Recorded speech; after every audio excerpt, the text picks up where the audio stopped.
හොඳයි නංගි මල්ලි ඊළඟට කාබනික රසායනයකදී තවත් වැදගත් කොටසක් ගැන සාකච්ඡා කරන්න තමයි සූදානම් වෙන්නේ ඇල්ඩිහයිඩ් සහ කීටෝන සම්බන්ධයෙන්. ඔයාලට මම මුලින්ම ඇල්ඩිහයිඩයක් සහ කීටෝනයක් වෙන් කරලා අඳුර ගන්න පුළුවන් ව්‍යුහාත්මක වෙනස ගැන කියලා දෙන්නම්. ඊට පස්සේ බලමු අපි පරීක්ෂණ ගැන කොහොමද කරන්නේ කියලා. හොඳින් බලන්න මෙතන හරිම සරලයි ඇල්ඩිහයිඩයක් අඳුර ගන්න පුළුවන් කාබොනයිල් කාණ්ඩයත් එක්ක හයිඩ්‍රජන් කොටසක් සම්බන්ධ වෙලා තියෙනවා. හැබැයි කීටෝන එක කාබොනයිල් කාණ්ඩයක හයිඩ්‍රජන් කොටසක් සම්බන්ධ වෙන්නේ නැහැ. මෙතන R කාණ්ඩ දෙකක්. R කාණ්ඩ අපිට වෙන්න පුළුවන් ඇල්කයිල් කාණ්ඩය කියන්නේ CH3 කාණ්ඩ වෙන්න පුළුවන්. එහෙම නැත්නම් බෙන්සීන් වගේ ඇරිල් කාණ්ඩ වෙන්නත් පුළුවන්. මෙතන ඇල්ඩිහයිඩෙත් ඒත් එහෙම තමයි ඇල්කයිල් කාණ්ඩයක් හෝ ඇරිල් කාණ්ඩයක් සම්බන්ධ වෙන්න පුළුවන්. සරලවම ව්‍යුහය විදියට මේක තමයි ඇල්ඩිහයිඩයක් සහ කීටෝනයක් අඳුර ගන්න තියෙන ක්‍රමය.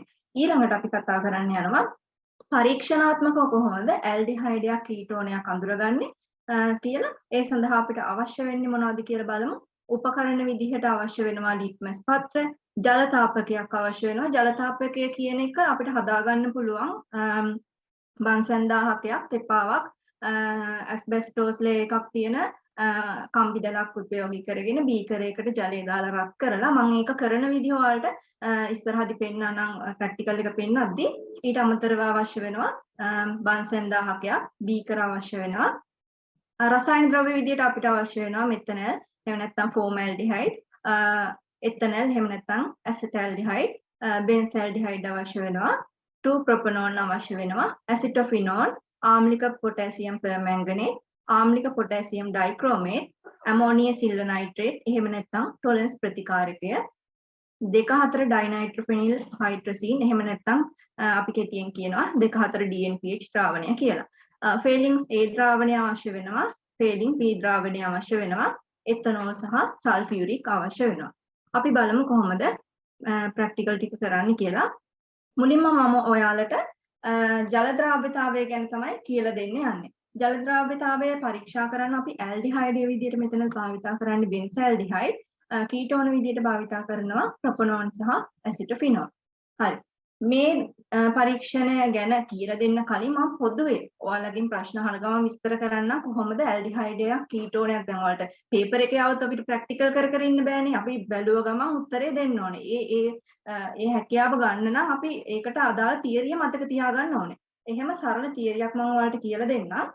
ඔයාලා දන්නවනේ දැන් ඇල්ඩිහයිඩ් එක කීටෝන එක තියෙනවානේ R කාණ්ඩ. ඒ කියන්නේ ඒවා හැදිලා තියෙන්නේ කාබන් සහ හයිඩ්‍රජන් වලින්. ඒ කියන්නේ හයිඩ්‍රෝකාබන වලින්. මේ හයිඩ්‍රෝකාබන වල විශාලත්වය අනුව අපිට සරලව කියන්න පුළුවන් මේක ජලයේ දිය වෙනවද නැද්ද කියලා. ඒක නිසා ඔයාලා මතක තියාගන්න ඕන සරල කුඩා ඇල්ඩිහයිඩ් තමයි ජලයේ දිය වෙන්නේ. ඒ වගේම කුඩා කීටෝන තමයි ජලයේ දිය වෙන්නේ. සාමාන්‍යයෙන් අපිට කියන්න පුළුවන් කාබන් ප්‍රමාණය 5කට වඩා අඩුයි නම් ඇල්ඩිහයිඩ් සහ කීටෝන එක ජලයේ දිය වෙනවා. හැබැයි කාබන් ප්‍රමාණය 5ට වඩා වැඩි නම් ජලයේ දිය වෙන්නේ නැහැ. හොඳයි. ඔයාලට මම පොඩි ප්‍රශ්නයක් අහන්න. දැන් මෙතන මම කිව්වා ඔයාලට ජල ද්‍රාව්‍යතාවය පරීක්ෂා කරන්න දීලා තියෙනවා අපි ඇල්ඩිහයිඩ් විදියට බෙන්සල්ඩිහයිඩ්. ඔයාලා කියන්න බලන්න දැන් මම කිව්ව සරල තියරිය ඔළුවට දාගත්තා නම් බෙන්සල්ඩිහයිඩ් ජලයේ දිය වෙනවද නැද්ද? ඉක්මනට උත්තරයක් දාන්න බලන්න.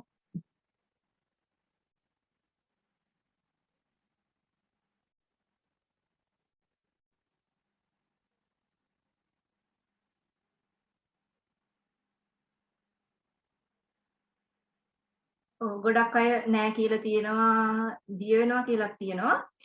බලන්න නංගි මල්ලි බෙන්සල්ඩිහයිඩ් කියලා කියන්නේ බෙන්සීන් කොටසක් තියෙනවානේ. බෙන්සීන් කියද්දිම අපිට මතක් වෙන්න ඕන කාබන් 6ක් තියෙනවා. ඊට අමතරව දැන් කාබොනයිල් ගෲප් එකකුත් තියෙනවානේ. ඒ කියන්නේ C ඩබල් බොන්ඩ් O කාණ්ඩයක් තියෙනවා.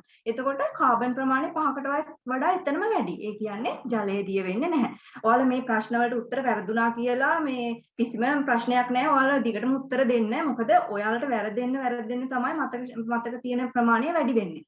දැන් ඔයාලට මෙතනදී වැරදුනා කියන්නේ පේපර් එකේදී ආයෙ කවදාවත් වර්ධින්නේ නැහැ. මට මෙතනදී වැරදුනානේ මේ කියලා මතක් වෙනවා. මෙහෙම තමයි උත්තරේ එන්න ඕනේ කියලා. ඒක නිසා මේ කඩා වැටෙන්නේ එහෙම ප්‍රශ්නයක් නැහැ.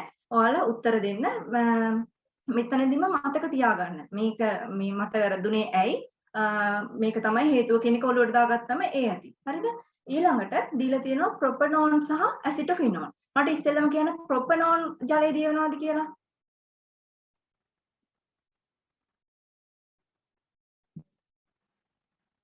ඔව් ජලයේ දිය වෙනවා. හොඳයි. ප්‍රොපනෝන් වල කාබන් කීයක් තියෙනවද? 3යි. කාබන් 3ක් නිසා, ඒ කියන්නේ කාබන් ප්‍රමාණය 5ට වඩා අඩු නිසා ජලයේ දිය වෙනවා. ඊළඟට ඇසිටොෆිනෝන්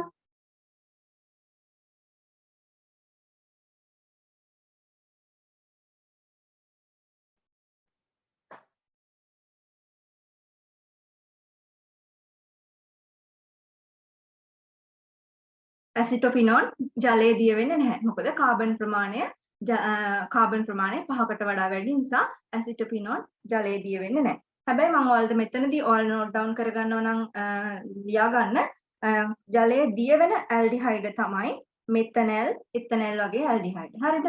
එතකොට ජලයේ දිය වෙන කුඩා කීටෝන තමයි මෙතනදී සඳහන් කරපු ප්‍රොපනෝන් වගේ කීටෝන.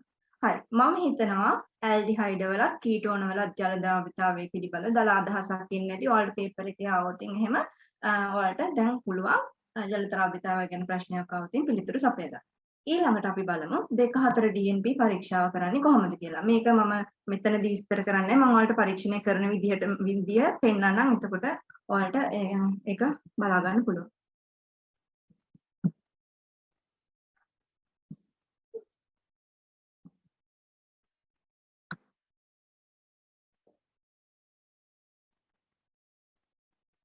අපි මෙතනදී ෆෝමැල්ඩිහයිඩ් තමයි භාවිතා කරන්නේ පරීක්ෂණය සඳහා ඇල්ඩිහයිඩේ විදියට.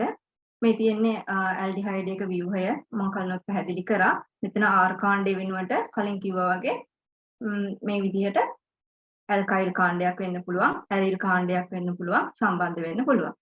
ඊළඟට මේ විදිහට හයිඩ්‍රෝකාබනයක මේ හයිඩ්‍රජන් කොටස ඉවත් කරලා අපිට ඇල්ඩිහයිඩයක් හදා ගන්න පුළුවන්. ඊළඟට මේ පෙන්නන්නේ ආමන්ඩ්, වැනිලාට කුරුඳු වගේ දේවල් වල ස්වභාවිකව අපිට ඇල්ඩිහයිඩ් දැක ගන්න පුළුවන්. දැන් අපි බලමු 2-4 DNPH පරීක්ෂාව නැත්නම් ඩයිනයිට්‍රොෆෙනයිල් හයිඩ්‍රොසීන් ටෙස්ට් එක කරන්නේ කොහොමද කියලා.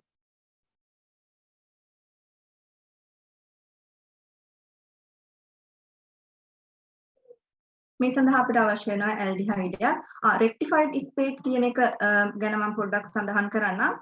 අපිට රෙක්ටිෆයිඩ් ස්පිරිට් එහෙම නැත්නම් අපිට මෙතනදී ජලය භාවිතා කරන්නත් පුළුවන්. ඔයාලට විද්‍යාගාරයේදී රෙක්ටිෆයිඩ් ස්පිරිට් වෙනුවට ජලය භාවිතා කරලා මේ DNPH පරීක්ෂාව කරන්න පුළුවන්. කිසිම ප්‍රශ්නයක් නැහැ. රෙක්ටිෆයිඩ් ස්පිරිට් කියලා කියන්නේ සාමාන්‍යයෙන් එතනෝල් 90ක් පමණ, ජලය 10ක් පමණ එකතු වෙලා හැදිච්ච මිශ්‍රණයක්. මේක තමයි අපි මෙතනදී පරීක්ෂණයට භාවිතා කරන්නේ. අර මම කිව්වා වගේ ජලය භාවිතා කරලා පරීක්ෂණය සිදු කරන්නත් පුළුවන්. අපි බලමු. ඊළඟට අවශ්‍ය වෙනවා 2-4 DNPH ද්‍රාවණයක්. පරීක්ෂණ වල ඩ්‍රොපර්ස් අවශ්‍ය වෙනවා. හොඳයි. අපි මුලින්ම මේ රෙක්ටිෆයිඩ් ස්පිරිට් එහෙම නැත්නම් අපිට භාවිතා කරන්න පුළුවන් ජලය අරගෙන ඇල්ඩිහයිඩේට අපි ගත්ත ඇල්ඩිහයිඩේට එකතු කරනවා සල්පයක්. හොඳින් මිශ්‍ර කරගන්නවා මේ විදිහට.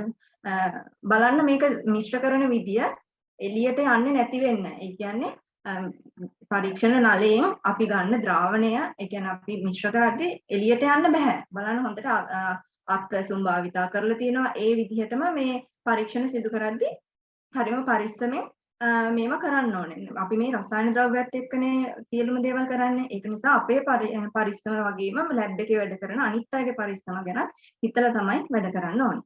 හරි. ඊළඟට දැන් අපි රෙක්ටිෆයිඩ් ස්පිරිට් එහෙම නැත්නම් ජලය දාලා මිශ්‍ර කරගත්ත අපේ ඇල්ඩිහයිඩයට අපි එකතු කරනවා 2-4 DNPH ද්‍රාවණයෙන් සල්පයක්. හොඳින් බලන්න මොකක්ද ලැබෙන නිරීක්ෂණය. කහ පාට අවක්ෂේපයක් අපිට බලා ගන්න පුළුවන් වෙනවා නේද? ඒකට හේතුව තමයි මේ බලන්න අපි ඇසිටල්ඩිහයිඩ් තමයි ඇල්ඩිහයිඩ් විදිහට භාවිතා කරේ. 2-4 DNPH ද්‍රාවණය එකතු කරා. ඊට පස්සේ මේ විදිහට සංකීර්ණයක් හැදුණා. මේව නම් මේවා අඳින්නවත් එහෙම මතක තියාගන්න අවශ්‍ය නැහැ. අපිට නිරීක්ෂණය මතක තියාගන්න විතරයි අවශ්‍ය වෙන්නේ ඒ ලෙවල් මට්ටමට. ඔයාලා ඒ නිසා මේ ඇල්ඩිහයිඩ් එකට DNPH දැම්මම මොනවද උනේ වර්ණ වෙනස මොකද්ද අවක්ෂේපයක්ද හැදුනේ අන්න ඒ ටික ඔලුවට දාගන්න හොඳට මේ විදිහට සංකීර්ණයක් හැදෙනවා ඒක කහ පාට අවක්ෂේපයක්. හොඳයි. මම මේ පරීක්ෂණයම ඊළඟට කීටෝනයක් සඳහා කරන ආකාරය පෙන්වන්න. එතනදී ලැබෙන නිරීක්ෂණය අපි බලමු.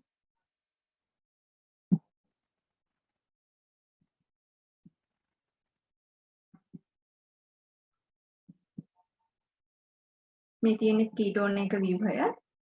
මම කලින් කිව්වා මේ විදිහට R කාණ්ඩ අපිට භාවිතා කරන්න පුළුවන් මේ විදිහට ඇල්කයිල් කාණ්ඩ හෝ ඇරිල් කාණ්ඩ භාවිතා කරලා කීටෝනයක් හදාගන්න පුළුවන්. මේ තියෙන බෙරිස් වර්ගවල කීටෝන් තියෙනවා, බිම්මල් වල කීටෝන තියෙනවා ස්වභාවිකව. ඊළඟට බලමු 2,4 DNPH පරීක්ෂාව කරන්නේ කොහොමද කියලා. ඒ සඳහා අපිට අවශ්‍ය වෙනවා කීටෝනයක්. ඊළඟට රෙක්ටිෆයිඩ් ස්පීඩ් හෝ ජලය භාවිතා කරන්න පුළුවන්. 2,4 DNPH ද්‍රාවණයක් අවශ්‍ය වෙනවා. ඊළඟට අපිට පරීක්ෂණ වල සහ ඩ්‍රොපර්ස් අවශ්‍ය වෙනවා. අපි බලමු කොහොමද කරන්න කියලා දැන් පරීක්ෂණ. අපි රෙක්ටිෆයිඩ් ස්පීඩ් හරි ජලය හරි අරගෙන කීටෝනේට එකතු කරලා මේ විදිහට හොඳින් මිශ්‍ර කරගන්නවා. ඊළඟට 2,4 DNPH ද්‍රාවණයෙන් සල්පයක් අරගෙන ඒකට එකතු කරලා බලනවා මොකද වෙන්නේ. එතනදී කහ පාට අවක්ෂේපයක් ලැබෙනවා අපිට දැක ගන්න පුළුවන්. ඒ අවක්ෂේපය ලැබෙන්න හේතුව තමයි මේ පෙන්නලා තියෙන විදිහට අපි ගත්ත කීටෝනේ ඇසිටෝන් තමයි කීටෝනේ අපි ගත්ත. ඒකට 2,4 DNPH ද්‍රාවණය එකතු කරාට පස්සේ මෙතනදිත් හැදෙනවා මේ විදිහට සංකීර්ණයක්. ඒක කහ පාට අවක්ෂේපයක්. ඔයාලා දැන් හිතන්න ඇයි අපිට අවස්ථා දෙකේදීම කහ පාට අවක්ෂේපය ලැබුණේ? ඇල්ඩිහයිඩ් කියන්නේ වෙනම ව්‍යුහයක්, කීටෝනේ කියන්නේ වෙනම ව්‍යුහයක්. ඇයි අපිට අවස්ථා දෙකේදීම මේ විදිහට එකම නිරීක්ෂණයක් ලැබුණේ? ඔයාලා හිතන උත්තරයක් දාන්න බෑ, වැරදුනට කමක් නැහැ. උත්තරේ දාන්න බලන්න.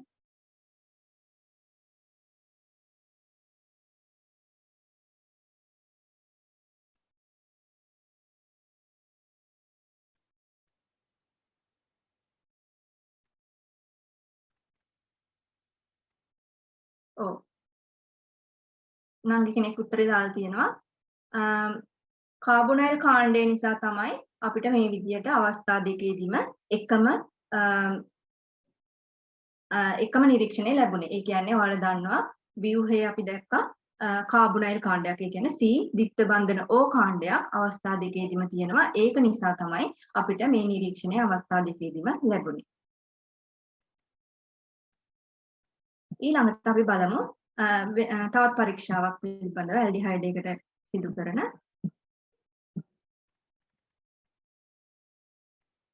ටොලරන්ස් පරීක්ෂාව තමයි ඊළඟට බලන්න යන්නේ.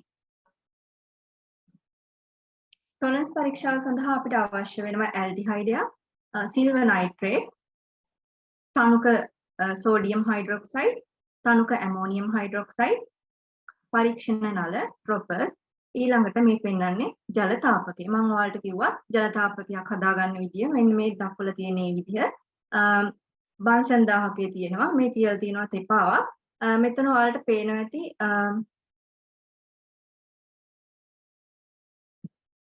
බලන්න මෙතන පේනවා ඇති සුදු පාට ලේයර් එකක් තියෙනවා. මේක ඇස්බෙස්ටෝස් ලේයර් එකක්. ඇස්බෙස්ටෝස් තහඩුවක් සහිත කම්බි දැලක් තමයි භාවිතා කරලා තියෙන්නේ. මොකද්ද හේතුව මේකට? දන්න කෙනෙක් කියන්න බලන්න. ඇයි අපිට නිකන් කම්බි දැලක් භාවිතා කරන්න බැරි? ඇයි ඇස්බෙස්ටෝස් තහඩුවක් තියෙන කම්බි දැලක් භාවිතා කරන්නේ? අපිට පුළුවන් දෙකෙන්ම වෙන්නේ රත් වෙන එකනේ.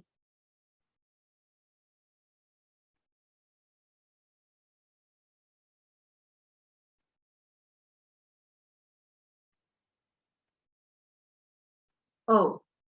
හරි උත්තරේ ලැබිලා තියෙනවා. මෙතනින් දැන් අපි බන්සන් 1000කේ මගින් රත් කරනවානේ බීකරේ. ඒ තාපය මේ පතුලේ සමාකාරව පැතිරෙන්න ඕනේ. එහෙම නැත්නම් එක තැනක් විතරක් වැඩිපුර රත් වෙලා අනිත් පැති හරියට රත් වෙන්නේ නැතුව ගියොත් අපේ නිරීක්ෂණ හරියට ලැබෙන්නේ නැහැ. ඒක නිසා තමයි අපි මේ ඇස්බෙස්ටෝස් තහඩුවක් සහිත කම්බි දැලක් භාවිතා කරලා ජලය රත් කරගෙන ජල තාපකයක් හදාගන්නේ. ඊළඟට අපි බලමු කොහොමද මුලින්ම අපි දැන් ටොලරන්ස් ප්‍රතිකාරකය හදා ගන්න ඕනනේ. තවත් එතකොට ප්‍රශ්නයක් තියෙනවා ටොලරන්ස් ප්‍රතිකාරකය හදාගන්න එක නෙවෙයි ප්‍රශ්නේ. දැන් ටොලරන්ස් ප්‍රතිකාරකය අපිට පුළුවන් දැන් ඊයේ හදලා දැන් අද කරන පරීක්ෂණයට භාවිතා කරන්න. එහෙම නැත්නම් ඒක ඒ වෙලේ හදන්න ඕනද? කොහොමද ඔයාලා කරන්නේ? එහෙම දුන්නා නම් ඔයාලට කියනවා ඇල්ඩිහයිඩයක් දීලා ටොලරන්ස් පරීක්ෂාව කරන්න නිරීක්ෂණය ගන්න කියලා. ඔයාලා ටොලරන්ස් ප්‍රතිකාරකය දැන් මේ ටොලරන්ස් ප්‍රතිකාරකය හදලා නෙවෙයි තියෙන්නේ අපිට රියේජන්ට්ස් ටික දෙනවා. එහෙම නැත්නම් ප්‍රතික්‍රියක වලට අවශ්‍ය ද්‍රාවණ ටික දෙනවා. සිල්වර් නයිට්‍රේට් දෙනවා, ඇමෝනියම් හයිඩ්‍රොක්සයිඩ් දෙනවා, සෝඩියම් හයිඩ්‍රොක්සයිඩ් දෙනවා. දීලා කියනවා ඔයාලා පරීක්ෂණය කරන්න ටොලරන්ස් ප්‍රතිකාරකය හදන්න කියලා. ඔයාලා ටොලරන්ස් ප්‍රතිකාරකය කලින් හදලා තියාගත්තොත් මොකද වෙන්නේ? කලින් හදලා තියාගන්න නැතුව එවෙල භාවිතා කරනවා නම් ඇයි එහෙම භාවිතා කරන්නේ? පොඩි සරල අදහසක් දෙන්න බලන්න.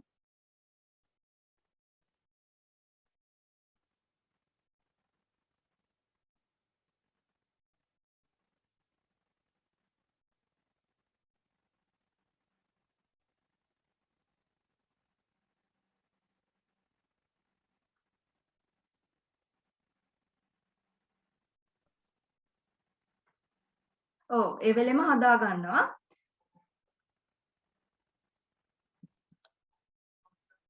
හොඳයි. හේතුව තමයි නංගි මල්ලි අපි ටොලරන්ස් ප්‍රතිකාරකය කලින් හදලා භාවිතා කරන්න බෑ. එහෙම වුණොත් ඒකේ ආයු කාලය එහෙම නැත්නම් ප්‍රතික්‍රියාශීලීත්වය ඉක්මනින්ම අඩු වෙන දෙයක් තමයි ටොලරන්ස් ප්‍රතිකාරකය කියලා කියන්නේ. ඒක නිසා අපි පරීක්ෂණය දැන් කරනවා නම් ඒ සුළු මොහොතකට කලින් තමයි ටොලරන්ස් ප්‍රතිකාරකය හදා ගන්න ඕනේ. ඒක හොඳට මතක තියාගන්න කලින් හදලා තියලා භාවිතා කරන්න බෑ. දැන් බලමු අපි කොහොමද ටොලරන්ස් ප්‍රතිකාරකය හදාගන්නේ කියලා. මුලින්ම අපි සිල්වර් නයිට්‍රේට් සල්ෆයක් ගත්තා. මම ආයෙ පෙන්නන්නම්. සිල්වර් නයිට්‍රේට් වලින් සල්ෆයක් අරගෙන පරීක්ෂණ නලයකට එකතු කරගන්නවා. ඊළඟට තනුක සෝඩියම් හයිඩ්‍රොක්සයිඩ් අරගෙන ඒකට එකතු කරනවා. බලන්න දුඹුරු පාට අවක්ෂේපයක් හැදෙනව නේද? මේ දුඹුරු පාට අවක්ෂේපය නැති වෙනකන් අපි මොනවද එකතු කරන්න ඕනේ? තනුක ඇමෝනියම් හයිඩ්‍රොක්සයිඩ් එකතු කරනවා.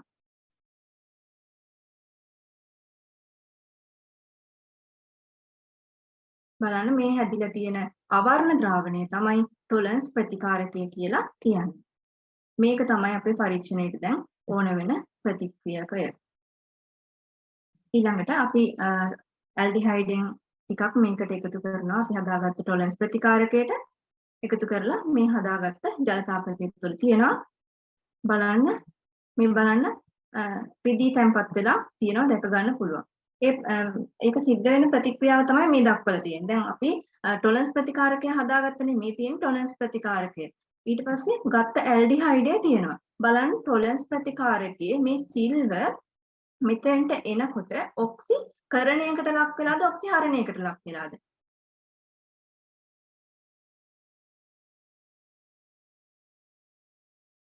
මම අහන්නේ සිල්වර් ගැන.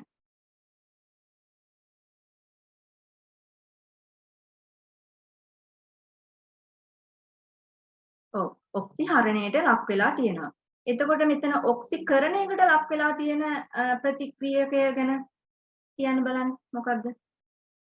දැන් අපි දන්නා ප්‍රතික්‍රියාවක ඔක්සිහරණයට ලක් වෙනවා නම් කවුරු හරි කෙනෙක් ඔක්සිකරණයට ලක් වෙන කෙනෙකුත් ඉන්න බෑ. කවුද ඔක්සිකරණයට ලක් වෙලා තියෙන්නේ?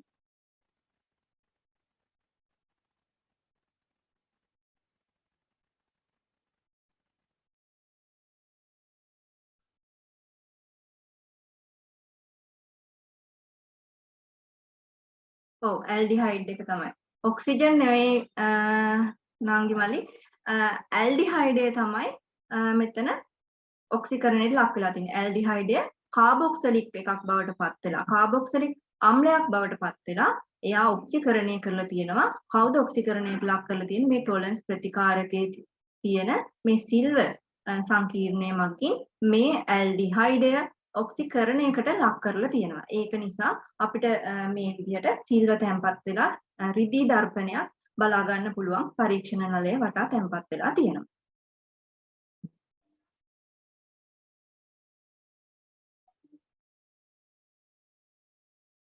මේ තියෙන්නේ රිදී දර්පණය. ඊළඟට අපි බලමු ෆේලින් පරීක්ෂාව කරන්නේ කොහොමද කියලා.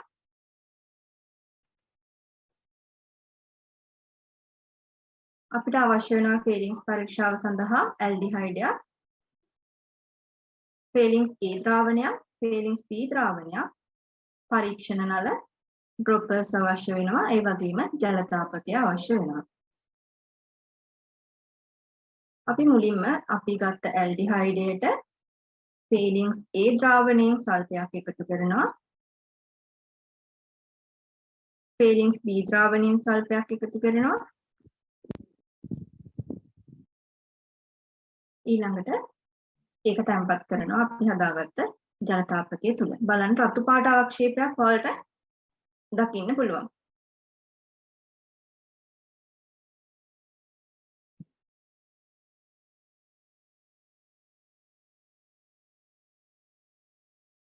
මෙතනදී ෆේලින්ග්ස් ද්‍රාවණයේ තියෙනවා කොපර්.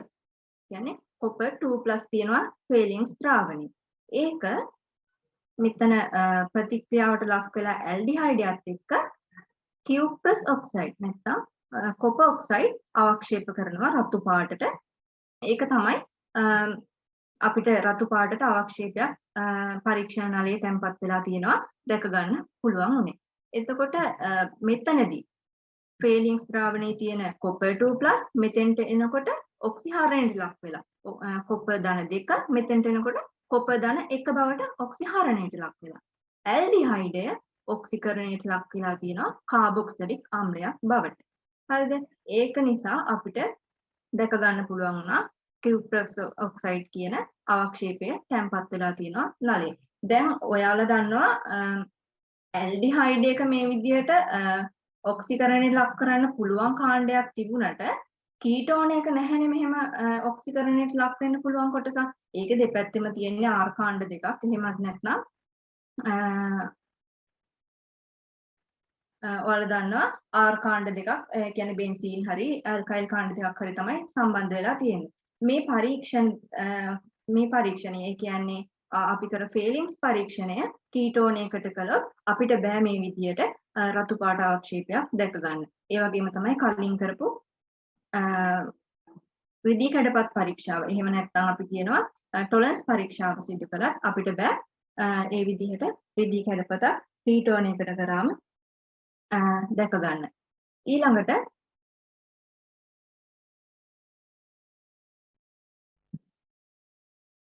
අපි බලමු පොටෑසියම් පර්මැංගනේට් සහ පොටෑසියම් ඩයික්‍රෝමේට් යොදාගෙන කොහොමද ඇල්ඩිහයිඩයකට සිදු කරන පරීක්ෂණ කරන්න කියලා. දැන් මෙතන ඔයාලා මේ දම් පාටින් දකින්න පොටෑසියම් පර්මැංගනේට්, මෙතන තියෙන පොටෑසියම් ඩයික්‍රෝමේට්. අපි මේ පරීක්ෂණ නල දෙකටම එකතු කරනවා ඇල්ඩිහයිඩය.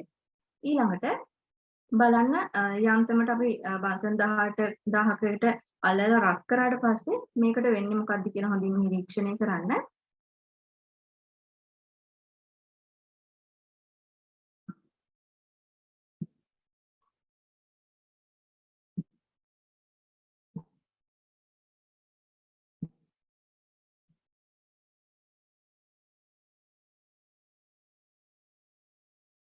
බලන්න හොඳට නංගි මල්ලි මෙතන ඇවිල්ලා තියෙනවා දුඟුරු පාට අවක්ෂේපයක් හැදිලා තියෙනවා. ඒකට හේතුව තමයි බලන්න හොඳට මෙතන පොටෑසියම් පර්මැංගනේට්. එහෙම නැත්නම් අපි ගත්ත මැංගනස් ධන 7 ඔක්සිකරණාංකය අවස්ථාවේ තියෙන ද්‍රාවණය මෙතන එනකොට මැංගනස් ඔක්සයිඩ් එහෙම නැත්නම් මැංගනීස් 4 ඔක්සයිඩ් බවට පත් වෙලා ඒ කියන්නේ ඔක්සිහරණයකට ලක් වෙලා මෙතන ධන 7 තිබ්බ එක මෙතෙන්ට එනකොට ධන 4 බවට පත් වෙලා ඔක්සිහරණයකට ලක් වෙලා මෙතන ඇල්ඩිහයිඩය ඔක්සිකරණයකට ලක් කරලා තියෙනවා. හැබැයි මේ පරීක්ෂණය අපි කීටෝනයකට කරාට මේ විදිහට අපිට නිරීක්ෂණයක් බලා ගන්න බෑ. ඊළඟට අපි ඩයික්‍රෝමේට් සඳහා පරීක්ෂණය බලමු. මේකේ අපි ඇල්ඩිහයිඩය එකතු කරලා මේ විදිහට රත් කරලා බැලුවම බලන්න කොළ පාට ද්‍රාවණයක් ලැබෙනවා. කොළ පාට ද්‍රාවණයක් ලැබෙන්න හේතුව තමයි මේ විදිහට පොටෑසියම් ඩයික්‍රෝමේට් කියන්නේ ධන 6 ඔක්සිකරණ අවස්ථාවේ තියෙන ද්‍රාවණයක්. ඒක ක්‍රෝමියම් ධන 3 බවට ඔක්සිහරණයට ලක් වෙනවා. ඔක්සිකරණයට ලක් වෙන්නේ ඇල්ඩිහයිඩය. කාබොක්සිලික් බවට ඔක්සිහරණයට ලක් වෙනවා. මේ නිසා තමයි අපිට මේ විදිහට කොළ පාට ද්‍රාවණයක් බලා ගන්න පුළුවන් වෙන්නේ. හැබැයි ඇල්ඩිහයිඩයකට විතරයි කීටෝනයකට මේ පරීක්ෂණය සිදු කරාට අපිට බෑ බලා ගන්න ඒ වගේ වර්ණ වෙනසක් හෝ කිසිම නිරීක්ෂණයක්. මේ තියෙන්නේ පෙර සහ පසු අවස්ථා පොටෑසියම් ඩයික්‍රෝමේට් වල තිබුණේ තැඹිලි පාට වර්ණය. අපි ඇල්ඩිහයිඩය එකතු කරලා තරමක් දුරට රත් කරාට පස්සේ අපිට දැක ගන්න පුළුවන් කොළ පාට ද්‍රාවණයක්. ඒ කියන්නේ ක්‍රෝමියම් ධන 3 බවට පත් වුණා. එයා ඔක්සිහරණයට ලක් වෙලා ඇල්ඩිහයිඩය ඔක්සිකරණය කිරීමකට ලක් කරා. පොටෑසියම් පර්මැංගනේට් තිබුණේ දම් පාටට. එයා මැංගනස් ඩයොක්සයිඩ් බවට ඔක්සිහරණයට ලක් කරලා අපේ ගත්ත ඇල්ඩිහයිඩය ඔක්සිකරණයකට ලක් කරලා තියෙනවා. හරි. අපි මේ කතා කරපු ටික බලමු සාරාංශයක් විදියට. හරි මේ තියෙන්නේ අපි මුලින්ම කරා ඇල්ඩිහයිඩේටත් කීටෝනේටත් DNP පරීක්ෂාව ඔයාලට මතක ඇති. කහ තැඹිලි කහ හෝ තැඹිලි එහෙම නැත්නම් අපිට ලැබුණේ නම් කහ පාට අවක්ෂේපයක්. අවස්ථා දෙකටම කහ පාට අවක්ෂේපයක් ලැබුණේ. ඒකෙන් අපි නිගමනය කරා කාබොනයිල් කාණ්ඩ තියෙන නිසා තමයි අපිට ඒ විදිහට අවස්ථා දෙකටම නිරීක්ෂණය ලැබුණේ කියලා. ඊළඟට ෆේලින්ග්ස් පරීක්ෂාව කරා අපිට ඇල්ඩිහයිඩයට ලැබුණ රතු පාට අවක්ෂේපයක් කියුප්‍රොක්ස් ඔක්සයිඩ් අවක්ෂේප වුණා. ඒකෙන් අපිට නිගමනය කරන්න පුළුවන් ඇල්ඩිහයිඩය ඔක්සිකරණයට ලක් වෙනවා. හැබැයි කීටෝනයක් ඒ විදිහට ඔක්සිකරණයට ලක් කරන්න බෑ. ඒක නිසා අපිට රතු පාට අවක්ෂේපයක් ඒ අවස්ථාවේ බලා ගන්න බෑ. ටොලරන්ස් ප්‍රතිකාරක යොදාගෙන ටොලරන්ස් පරීක්ෂාව කළා. ඊළඟට අපිට ඇල්ඩිහයිඩේට් රිදී කැඩපතක් දැක ගන්න පුළුවන් වුණා. ඒකෙන් නිගමනය කරන්න පුළුවන් අපිට ඇල්ඩිහයිඩය ඔක්සිකරණයට ලක් කරන්න පුළුවන් කියලා. හැබැයි අපි ටොලරන්ස් ප්‍රතිකාරක යොදාගෙන කීටෝනයක් සඳහා පරීක්ෂණයක් සිදු කරාට රිදී දර්පණයක් දැක ගන්න හම්බ වෙන්නේ නැහැ. ඒ කියන්නේ කීටෝනය ඔක්සිකරණයට ලක් වෙන්නේ නැහැ. ඊළඟට පොටෑසියම් පර්මැංගනේට් යොදාගෙන පරීක්ෂණය කළා. දම් පාට ද්‍රාවණය තද දුඹුරු පාට අවක්ෂේපයක් බවට පත් වුණා. ඒත් අපිට නිගමනය කරන්න පුළුවන් ඔක්සිකරණයට ලක් වෙනවා කියලා ඇල්ඩිහයිඩේ. හැබැයි අපි කීටෝනයක් සඳහා මේ පරීක්ෂාව සිදු කරාට ඔක්සිකරණය වෙන්නේ නැහැ කීටෝනය. ඊළඟට පොටෑසියම් ඩයික්‍රෝමේට් යොදාගෙන පරීක්ෂණය කරා. තැඹිලි පාට තිබුණු ද්‍රාවණය කොළ පාට ද්‍රාවණයක් බවට පත් වුණා. අපිට නිගමනය කරන්න පුළුවන් ඇල්ඩිහයිඩය ඔක්සිකරණයට ලක් වෙලා කියලා. හැබැයි මේ පරීක්ෂණය කීටෝනයට කරාට වෙනසක් වෙන්නේ නැහැ. ඔක්සිකරණයට ලක් වෙන්නේ නැහැ කීටෝනය. හොඳයි නංගිමලි මම හිතනවා මේ කියලා දීපු දෙක ඔයාලට පැහැදිලි වෙන්නේ නැති කියලා පරීක්ෂණ පෙන්නමින් කරපු නිසා මම දැන් ඔයාලගෙන් පොඩි ප්‍රශ්නයක් අහන්නම්. මට ඉක්මනට උත්තරය දාන්න. මම ඔයාලට කිව්වනේ ටොලරන්ස් ප්‍රතිකාරකය ගැන ටොලරන්ස් පරීක්ෂාව කරද්දී ටොලරන්ස් ප්‍රතිකාරකය හදා ගන්න ඕනි කියලා කිව්වා. මට ඉක්මනට කියන්න ටොලරන්ස් ප්‍රතිකාරකය හදා ගන්න අපි භාවිතා කරනවා ප්‍රතික්‍රියක තුනක්. ඒ තුන කියන්න බලන්න.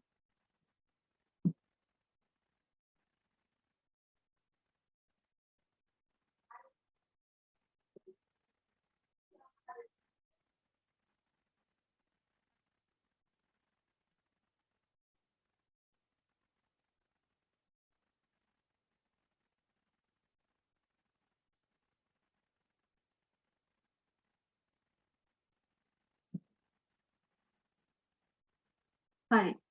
නිවැරදි පිළිතුර හම්බ වෙලා තියෙනවා. සිල්වර් නයිට්‍රේට් උයි තනුක ඇමෝනියම් හයිඩ්‍රොක්සයිඩ් තනුක සෝඩියම් හයිඩ්‍රොක්සයිඩ් එකතු කරලා තමයි අපි හදාගත්තේ ටොලරන්ස් ප්‍රතිකාරකය. ඒක මතක තියාගන්න ඕනේ. ඒක හදලා තියලා පාවිච්චි කරන්න බෑ අපිට. ඒ වෙලේ පරීක්ෂණය කරද්දී හදා ගන්න ඕනේ. ඊළඟට තව ප්‍රශ්නයක් මම ඔයාලගෙන් අහන්නම්. ආම්ලික පොටෑසියම් ඩයික්‍රෝමේට්. හරිද? ආම්ලික පොටෑසියම් ඩයික්‍රෝමේට් මගින් ඔක්සිකරණයට ලක් කරන්න පුළුවන් සංයෝගය මොකක්ද කියලා තමයි අහන්නේ. ආම්ලික පොටෑසියම් ඩයික්‍රෝමේට් මගින් ඔක්සිකරණයට ලක් කරන්න පුළුවන් සංයෝගය අහන්නේ. උත්තර තුනක් මම දෙන්නම්. ඒ තුනෙන් නිවැරදි පිළිතුර මට කියන්න. ඇසිටොෆිනෝන්ද, ප්‍රොපනෝන්ද, බෙන්සල්ඩිහයිඩ්. ඇසිටොෆිනෝන්ද, ප්‍රොපනෝන්ද, බෙන්සල්ඩිහයිඩ්ද ඔක්සිකරණයට ලක් කරන්න පුළුවන්. ඔව්. හැමෝම නිවැරදි පිළිතුර දාලා තියෙනවා. ඔව් බෙන්සල්ඩිහයිඩ් තමයි ඔක්සිකරණයට ලක් කරන්න පුළුවන් වෙන්නේ. හේතුව තමයි අපි දන්නවා ඇල්ඩිහයිඩ් තමයි ඔක්සිකරණයට ලක් කරන්න පුළුවන් පොටෑසියම් ඩයික්‍රෝමේට් උපයෝගී කරගෙන කීටෝනයක් ඔක්සිකරණයට ලක් වෙන්නේ නැහැ. හරි රංගිමලි මම හිතනවා ඔයාලට ඇල්ඩිහයිඩ් සහ කීටෝන සම්බන්ධයෙන් ඔයාලට තිබුණ යම් කිසි ගැටලු තියෙනවා නම් ඒව निराකරණය වෙන්නේ නැති කියලා තවදුරටත් ප්‍රශ්න තියෙනවා නම් ඔයාලා chat එකේ දාන්න.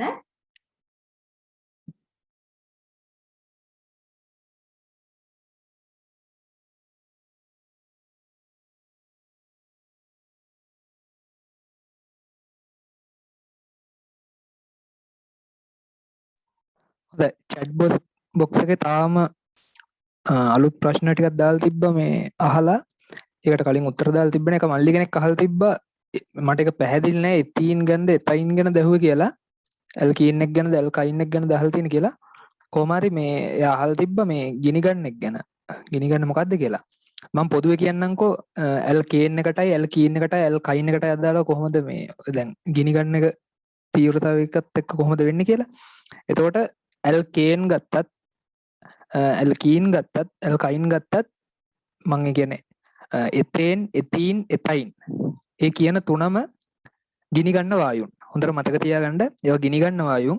එතකොට ඒවල දැවෙන හැකියාව කාබන් පරමාණු විසින් බෙදා ගන්නා බන්ධන වර්ග මත තමයි රඳා පවතින්නේ. ඒක හොඳට මතක තියාගන්න බන්ධන ස්වභාවය මත තමයි ගිනිගන්න එකේ දැවෙන හැකියාව තීරණය වෙන්නේ. එතකොට ඒක බලද්දී එතේන් ඒ කියන්නේ ඇල්කේන් එක අවම වශයෙන් තමයි දැවෙන හැකියාව තියෙන්නේ. ඊට පස්සේ තමයි එතීන් වල දැවෙන හැකියාව තියෙන්නේ. එතකොට වැඩිම හැකියාවක් තියෙන්නේ ඇල්කයින් එකට. ඒ කියන්නේ ඇසිටලීන්. අපි කියන්නේ ඇසිටලීන් වායුව කියලා. එතකොට ඒක තමයි පාවිච්චි කරන්න අපි වෑල්ඩින් කරන්න.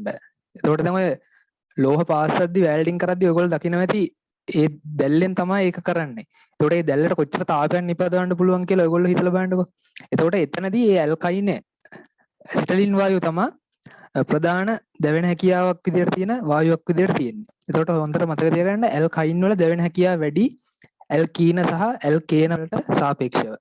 ඉතින් ඒ වගේ තීව්‍ර දැල්ලක් නිපදවෙන හින්දා අපි ඒක වැල්ඩින් වලදී පාවිච්චි කරනවා. මම හිතනවා මේ මල්ලිට ඒ ප්‍රශ්නයට අදාළ උත්තරේ ක්ලියර් ඇති කියලා.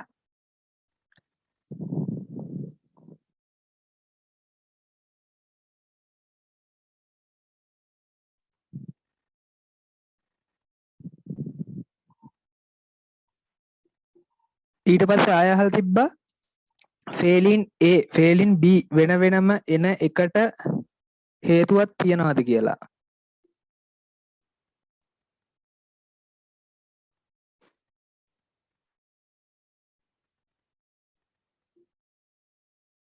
ඇත්තටම දැන් ඒකට හේතුව විදිහට ගත්තොත් අපි ෆේලින් AB ද්‍රාවණ වෙන වෙනම තියාගන්නේ. අපි ඒකට කියනවා බයිස් ටෙට්‍රා කියුප්‍රේට් කියලා. 2 සංකීර්ණය. ඒ සංකීර්ණ ඔයගොල්ලෝ net එකේ සර්ච් කරතොත් ඔයගොල්ලන්ට හම්බෙයි බයිස් ටෙට්‍රා කියුප්‍රේට් 2 සංකීර්ණ හදලා ඒක ඒකාබද්ධ කළොත් තමයි අපිට පහසුවෙන් ඡය වීමක් ලැබෙන්නේ. ඉතින් ඒ හින්දා තමයි අපි ඒක වෙන වෙනම තියාගන්නේ.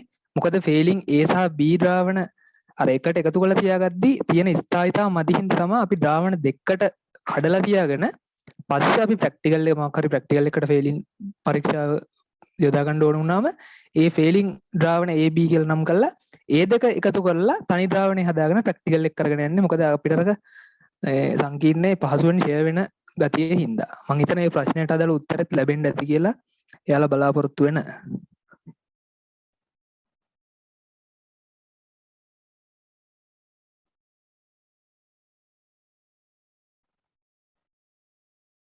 නංගි මල්ලි හරි දැන් අපි ඔන්න ඉගෙන ගත්ත අපි අකාබනික රසායනය කරා ඊට පස්සේ අපි දැන් කාබනික රසායනයේත් අවසානයේ. ඒ කියන්නේ අපි අද දවසේ කරන පරීක්ෂණ යටතේ කාබනික රසායනය කරන පරීක්ෂණ යටතේ කරන අවසාන පරීක්ෂණය තමයි කාබොක්සිලික් අම්ලවල ගුණ පරීක්ෂා කිරීම.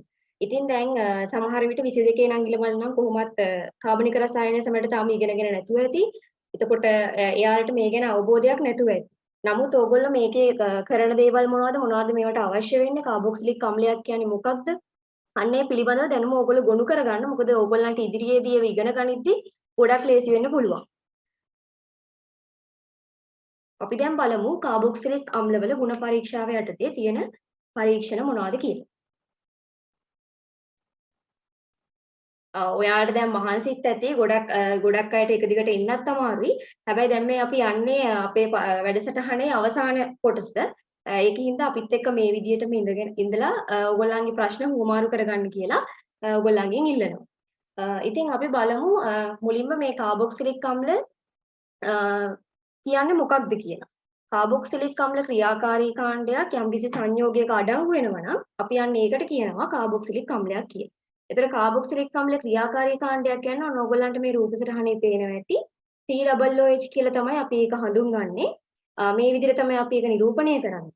දැන් මෙතන ඔයගොල්ලන්ට පේනවා මේ ඇල්කයිල් කාණ්ඩයක් තමයි මෙතෙන්ට සම්බන්ධ වෙලා තියෙන්නේ. හැබැයි මෙතෙන්ට ඇල්කයිල් කාණ්ඩයක්ම විතරක් නෙමෙයි ඇරෝමැටික් කාණ්ඩය. කියන්නේ බෙන්සීන් වගේ බෙන්සීන් වලය වගේ ඇරෝමැටික් කාණ්ඩකුත් මෙතෙන්ට සම්බන්ධ වෙන්න පුළුවන්.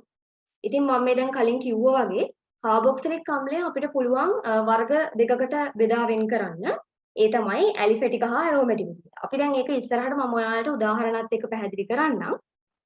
ඊට අමතරව ගත්තොත් ඒ කියන්නේ කාබොක්සිලික් අම්ලකයේදී අපිට එදිනදා ජීවිතේදීත් හමු වෙනවා. ඒ කියන්නේ අපි ගන්න ආහාරවල කාබොක්සිලික් අම්ලය අඩංගු වෙනවා. දැන් ඔයාලා මතක් කරගන්න මොන වගේ ආහාරවලද කියලා. ඒ කියන්නේ අපිට අපි හිතන්නකො අපි දොඩම් ගෙඩියක් එහෙම නැත්නම් මිදි ගෙඩියක් කද්දී අපිට ඇඹුල් රස ඇති වෙනවනේ. අන්න ඒ ඇඹුල් රසය ගෙන දෙන්නේ මෙන්න මේ කාබොක්සිලික් අම්ලය ඒ ආහාරවල අඩංගු වෙලා තියෙන හින්දා. මම හිතනවා ඕගලන්ට ඒක පැහැදිලි ඇති කියලා. අනිත් දේ තමයි කාබනික රසායනයට තියෙන කාබොක්සිලික් අම්ල දුබල අම්ල විදිහට තමයි හඳුන්වන්නේ. ඒක හින්දා ඒවා ජලයේ විඝටනය වෙන්නේ භාගික. ඔන්න ඔය දේවල් තමයි ප්‍රධාන වශයෙන්ම කාබොක්සිලික් අම්ලයටතේ අම්ලයක් කියන්නේ කුමක්ද ඒක මොන වගේ දෙයක්ද කියන එක යටතේ ඔයගලන්ට දෙන්න පුළුවන් හැඳින්වීම.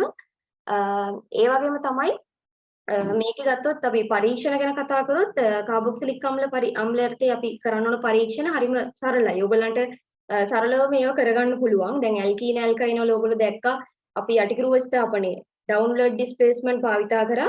ඉතින් ඒ වගේ දේවල් අපිට කරන්න ඕනේ නැහැ. හරිම පහසු පරීක්ෂණ ටිකක් තමයි තියෙන්නේ. 22 අංගින මල්ල දැනට අයිඩියා එකක් ගන්න කොහොමද අපි මේ පරීක්ෂණ සිදු කරන්න කියන්නේ. එතකොට අපි බලමු අපිට මේ පරීක්ෂණයට උමනා කරන උපකරණ මොනවද රසායනික ද්‍රව්‍ය මොනවද කියලා. ඉතින් උපකරණ යටතේ ගත්තොත් අපිට ඕන වෙනවා කේතු ප්ලාස්කුවක්. අපි ඉංග්‍රීසි වලින් එකට කියනවා කොනිකල් ෆ්ලාස්ක් කියලා. කැකෑරුම් නලයක් ඕන වෙනවා බොයිලින් ටියුබ් එකක්. පරීක්ෂණ නල ටෙස්ට් ටියුබ් බීකරයක් ඕන වෙනවා බීකර්ස්. ඉතින් මේ උපකරණ ගැන මම ඒවා හසුරුවන්නේ කොහොමද මේ වලින් මොනවද කරන්න කියන එක මම ඔයගලන්ට පැහැදිලි කරන්න යන්නේ නැහැ. මොකද අපි අපේ වැඩසටහනේ ආරම්භයේදීම උපකරණ හැඳින්වීම යටතේ මේ ගැන හොඳ හඳුන්වා දීමක් සිදු කරා. ඉතින් රසායනික ද්‍රව්‍ය යටතේ අපිට අවශ්‍ය වෙනවා අපි මේ ප්‍රතික්‍රියාව සඳහා භාවිතා කරන්නේ මෙතනොයික්, එතනොයික් සහ බෙන්සොයික්.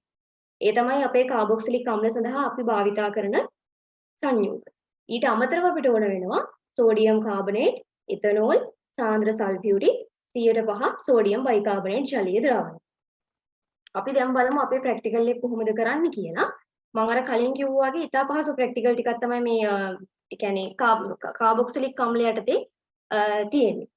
ඔයගලන්ට හැබැයි මේවා මේ ෆිසිකලි ගිහිල්ලා කරන්න පුළුවන් නම් දැන් 22 රංගිල මල්ලා පාසලට ගිහින් තාම මේවා කොහොමත් ඉගෙනගෙන නැතුව ඇති. 21 රංගිල මල්ලා සමහර විට පාසලේදී අධ්‍යයනය කළත් නැතුව ඇති ගිහිල්ලා ෆිසිකලි සමහරුන් සමහරට මේ ගැන මේවා ප්‍රැක්ටිකල් කරලා තියෙන්න පුළුවන්. ඒතර ඒගොල්ලන්ට ප්‍රැක්ටිකල් කරන්න පුළුවන් නම් ගිහිල්ලා ඇත්තටම හොඳයි. මොකද මේ දැන් ඔයගොල්ලන්ට සුවඳක් බලන්න තියෙනවා නම් ඒක ඔයාලටම ඒක දැනෙන්න ඕන. නැත්තම් දැන් අපි පාඩම් කරන්නම් වල පාඩම් කළා මේ අපිට සමහරක් වෙලාවට මතක තියෙන්නේ නැහැ. දැන් අපි බලමු මේ පරීක්ෂණයේ යටතේ අපි ගන්නෙ මෙතනොයික් අම්ලය, එතනොයික් අම්ලය, බෙන්සොයික් අම්ලය.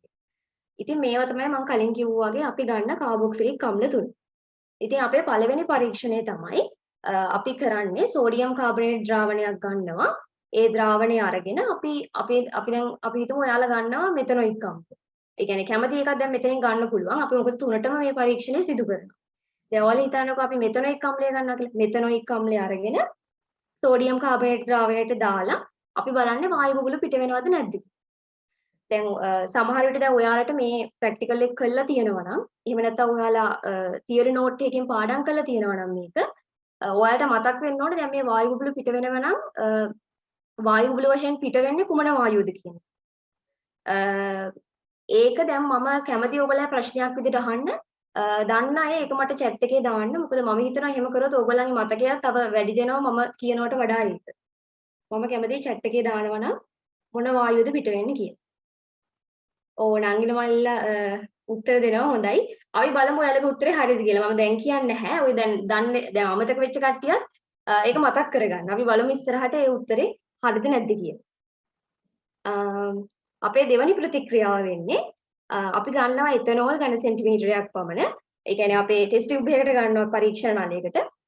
අරගෙන අපි අර මම මෙතන කාබොක්සිලික් අම්ලය කියලා තියෙන්නේ අපි ඔය පරීක්ෂණයට ගන්න මෙතනොයික්, එතනොයික් හා බෙන්සොයික් ගැන. අපි හිතන මම දැනට ඔයාලට උදාහරණයක් විදිහට කියනවා මම මෙතනොයික් අම්ලය තමයි දාන්නේ. එතනෝල් වලට එකතු කරලා සාන්ද්‍ර සල්ෆියුරික් බිඳුව වශයෙන් එකතු කරනවා. එකතු කරලා ඉවර වෙලා අපි රත් කරනවා. මිනිත්තුවක් පමණ තමයි රත් කරන්නේ. රත් කළා ඊට පස්සේ අපිට ලැබෙන ද්‍රාවණය තියෙනවනේ. ඒ මිශ්‍රණය අපි එකතු කරනවා 100% සෝඩියම් බයිකාබනේට් අඩංගු ජලීය ද්‍රාවණයකට. ඒ ද්‍රාවණයට එකතු කරාම අපි බලනවා ප්‍රසන්න සුවඳක් එනවද නැද්ද කියලා. මම මෙන්න මේ දේ තමයි අංගල මලට කිව්වේ මේක ගිහිල්ලා ඔයගලන්ට ෆිසිකලි ඒක සුවඳක් එනවද මොන වගේ සුවඳක්ද ඔයාලට ඒක මතක් වෙනවද කියන එක ඔයාලට පාසලේදී විද්‍යාගාරයේදී ලබන්න පුළුවන් නම් ගොඩක් හොඳයි. දැනට ඉතින් මෙහෙම මතක තියාගෙන ඉන්න ඕගොල්ලෝ. මෙතනදී මට කියන්න ඔයාලට මතක් වුණාද ප්‍රසන්න සුවඳක් එනවා කිව්වට පස්සේ මොකක්ද හැදෙන්නේ කියන එක. අන්න ඒකත් මට ඔයාලා chat එකේ දාලා එවන්නකෝ. අපි බලමු එතකොට ඔයාලගේ උත්තර හරිද නැද්ද කියලා.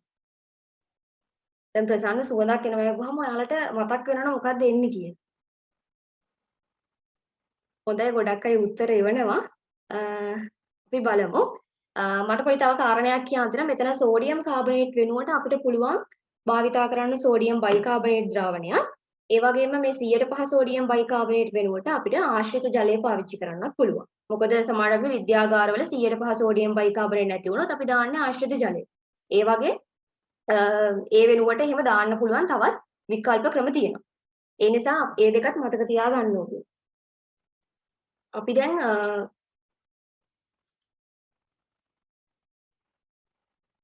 යමු අපේ ප්‍රැක්ටිකල් එකට. අපි බලමු අපි යන්න කලින් يعني පරීක්ෂණයට යන්න කලින් අපි පොඩි අධ්‍යයනයක් කරමු. මම කලින් කියපු දේවල් ටිකම ඔයාලට බලා ගන්න පුළුවන්.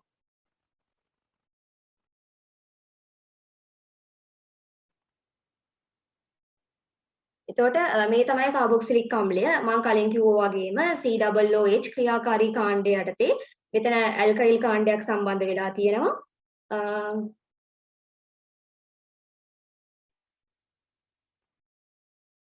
මම දැන් කිව්වා ඔයගොල්ලන්ට ඇරෝමැටික ඇලිෆැටික විදියට බෙදෙනවා කියලා. එතකොට ෆෝමික් අම්ලය. මෙන්න මේක ඉතාම වැදගත් අම්ලයක්. ෆෝමික් අම්ලය අයිති වෙන්නේ ඇලිෆැටික කාබොක්සිලික් අම්ලය යටතේ. ඉතින් මම ඔයාලට අර වෙන් කරලා පෙන්නුවා. ඔයාලා දැනටමත් දන්නවා ඇරෝමැටික ඇලිෆැටික කිව්වහම මොනවද ඒකට අයිති වෙන්නේ කියන එක. ඒ වගේම තමයි ෆෝමික් අම්ලය කියලා කියන්නේ කාබොක්සිලික් අම්ලය වල තියෙන කුඩාම කාබොක්සිලික් අම්ලය. ඒකේ H එකක් තමයි සම්බන්ධ වෙන්නේ. R කාණ්ඩයක් නෙමෙයි. අපි එතන කියන්නේ HCOOH කියලා. ඉතින් මේක හොඳට මතක තියාගන්න. තව දෙයක් තමයි මේකේ වැදගත් දෙයක් ඔයාලා සාමාන්‍ය දැනීමට මේක කියන්නේ විභාගෙදී අහන්න වෙන්න පුළුවන්. නමුත් ඒක සාමාන්‍ය දැනීමේදී මතක තියාගන්න සහ ඔයාලට විශ්වවිද්‍යාලයට ගියාම ඒ දේවල් පිළිබඳව දැනගන්න ලැබෙනවා ඉස්සරහට. ඉතින් ෆෝමික් අම්ලය කූඹීන් තුල අඩංගු වෙනවා ෆෝමික් අම්ලය. ඒ කියන්නේ ඔය අපිටත් ඒ රස දැනෙලා ඇත. මොකද අපි දැන් සීනි එහෙම ගත්තොත් සීනි වල නිතරම කූඹි වහනවා. දැන් සීනි කූඹි වහපු සීනි ටිකක් අරගෙන අපි කෑවොත් අපිට වැරදිලා අපිට දැනෙලා තියෙනවා ඇඹුල් රසයක්. අන්න ඒ රසය එන්නේ මොකද කූඹීන් හැපෙද්දී ඒ කූඹියන් තුල තියෙන්නේ ෆෝමික් අම්ලය. අන්න ඒක දැනගන්න. ඒක සාමාන්‍ය දැනීමක් විදිහට ඔයගොල්ලෝ දැනගෙන ඉන්න.